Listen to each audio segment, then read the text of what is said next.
wabarakatuh. Hai, ketemu lagi di channel ini. Kali ini saya akan membahas tentang pemeriksaan diagnostik kebidanan. Pemeriksaan apa saja yang akan saya bahas kali ini? Yuk disimak ya, jangan di skip. Pemeriksaan diagnostik yang berhubungan dengan kebidanan yang akan kita bahas kali ini yang pertama adalah pemeriksaan darah atau hemoglobin. Dan yang kedua adalah pemeriksaan protein urin dan glukosa urin. Lalu yang ketiga adalah pemeriksaan feses. Yang keempat adalah pemeriksaan cairan pervaginam. Yang kelima adalah pemeriksaan USG. Yang keenam adalah pemeriksaan CTG. Dan yang terakhir adalah pemeriksaan laparoskopi. Pemeriksaan diagnostik adalah prosedur yang digunakan untuk mendeteksi adanya gangguan pada sistem dalam tubuh. Pemeriksaan diagnostik juga untuk mengkaji kondisi pasien secara klinis guna membantu menegakkan diagnosa. Tujuan pemeriksaan diagnostik kebidanan adalah yang pertama, digunakan untuk mengetahui ada atau tidaknya komplikasi pada pasien. Yang kedua, digunakan sebagai data penunjang yang mendukung dalam memberikan asuhan pada pasien. Dan yang ketiga adalah digunakan sebagai data penunjang dalam membantu menegakkan diagnosa. Selanjutnya kita akan membahas pemeriksaan yang pertama, hemoglobin. Pemeriksaan hemoglobin adalah pemeriksaan yang dilakukan untuk mengukur jumlah hemoglobin di dalam darah. Hemoglobin adalah protein pada sel darah merah yang berfungsi membawa oksigen ke organ dan jaringan tubuh. Dan yang memerlukan pemeriksaan hemoglobin adalah pertama, bila pasien mengalami keluhan lelah, pusing, kulit terlihat pucat, atau tangan dan kaki dingin. Yang kedua, pasien dengan infeksi. Yang ketiga, memiliki riwayat keluarga dengan kelainan darah. Yang keempat, ibu hamil dengan pola makan kurang zat besi. Dan yang kelima, apabila terjadi perdarahan pada kehamilan, persalinan, dan nifas. Kadar hemoglobin normal dalam darah adalah untuk laki-laki dewasa, kadar Hb berkisar antara 14 sampai dengan 18 gram per desiliter. Sedangkan untuk wanita dewasa berkisar 12 sampai dengan 16 gram per desiliter.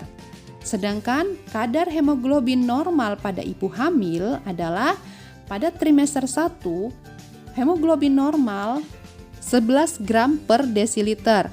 Sedangkan kadar Hb pada trimester kedua yang normal adalah 10,5 gram per desiliter. Dan untuk wanita hamil pada trimester ketiga, kadar normal Hb adalah 11 gram per desiliter. Yang kedua adalah pemeriksaan protein urin dan glukosa urin. Pemeriksaan protein urin adalah pemeriksaan yang dilakukan untuk mengetahui kadar protein dalam urin. Pada pemeriksaan pada ibu hamil, bila hasil yang didapatkan positif, kemungkinan tanda terjadinya preeklamsi. Pemeriksaan protein urin menggunakan reagen asam asetat. Dan pada hasil pemeriksaan protein urin, jika larutan jernih artinya negatif, larutan keruh artinya positif 1, larutan keruh berbutir artinya positif 2, larutan membentuk awan artinya positif 3, dan larutan menggumpal artinya positif 4. Sedangkan pemeriksaan glukosa urin adalah pemeriksaan untuk mengetahui kadar glukosa dalam urin dengan menggunakan reagen Benedict. Dengan hasil pemeriksaan, jika negatif, larutan dalam tabung tetap biru, positif 1, bila larutan berwarna biru kehijauan atau bila larutan berwarna hijau disertai dengan endapan berwarna kuning. Positif 2, bila larutan berwarna kuning. Positif 3, bila larutan berwarna orange ada endapan kuning. Dan positif 4, bila larutan berwarna merah bata. Pemeriksaan ketiga adalah pemeriksaan feses. Pemeriksaan yang dilakukan untuk mengetahui adanya kuman Salmonella, Shigella, Escherichia coli, Staphylococcus. Pada pemeriksaan feses dilakukan pemeriksaan warna feses, konsistensi, jumlah, bau, lendir, darah, dan keberadaan parasit ataupun sisa makanan. Pada saat melakukan pemeriksaan harus diperhatikan ketelitian pada pengambilan sampel. Jangan sampai sampel bercampur dengan urin agar hasil pemeriksaan akurat. Yang keempat adalah pemeriksaan cairan per vaginam. Pemeriksaan cairan vagina dilakukan untuk mengetahui vaginosis bakterial, candidiasis vulvovaginal, trichomoniasis. Pasien yang mengalami infeksi biasanya mengeluh cairan vagina tidak normal, ditandai adanya perubahan warna, konsistensi, volume, atau mengeluarkan aroma. Selain itu juga adanya keluhan gatal, disuria, nyeri panggul, perdarahan di luar haid, atau perdarahan postkoitus. Yang kelima adalah pemeriksaan USG. Pemeriksaan USG adalah pemeriksaan yang menggunakan gelombang ultrasonik atau gelombang suara untuk mendapatkan tampilan gambar dalam monitor.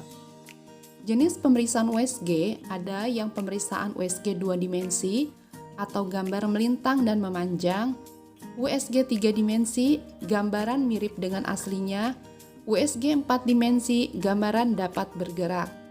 USG pada kehamilan untuk mengetahui ukuran janin, bentuk, posisi janin, kelainan pada janin, juga mengetahui keadaan cairan ketuban dan plasenta. Yang keenam adalah pemeriksaan CTG atau kardiotokografi. CTG adalah pemeriksaan yang dilakukan untuk memantau aktivitas dan denyut jantung janin, serta kontraksi rahim saat bayi berada di dalam kandungan. Dengan pemeriksaan ini dapat diketahui kondisi janin dalam keadaan sehat sebelum dan selama persalinan. Alat ini dapat menentukan seberapa sering ibu hamil merasakan kontraksi, durasi kontraksi rahim, dan kondisi janin di dalam kandungan ketika kontraksi berlangsung. Yang ketujuh adalah pemeriksaan laparoskopi. Laparoskopi merupakan tindakan bedah yang dilakukan di dinding perut dengan membuat sayatan kecil dengan menggunakan alat bernama laparoskop yang dilengkapi kamera juga cahaya di ujungnya. Pemeriksaan laparoskopi digunakan untuk mengetahui adanya kelainan seperti kista, fibroid, atau adanya perlengketan pada organ perut juga panggul. Prosedur ini juga bisa dilakukan pada pengambilan sampel jaringan dalam pemeriksaan biopsi. Baiklah, cukup sekian untuk pembahasan kali ini. Semoga bermanfaat ya. Sampai jumpa di video pembahasan lainnya. Wassalamualaikum warahmatullahi wabarakatuh. Dadah.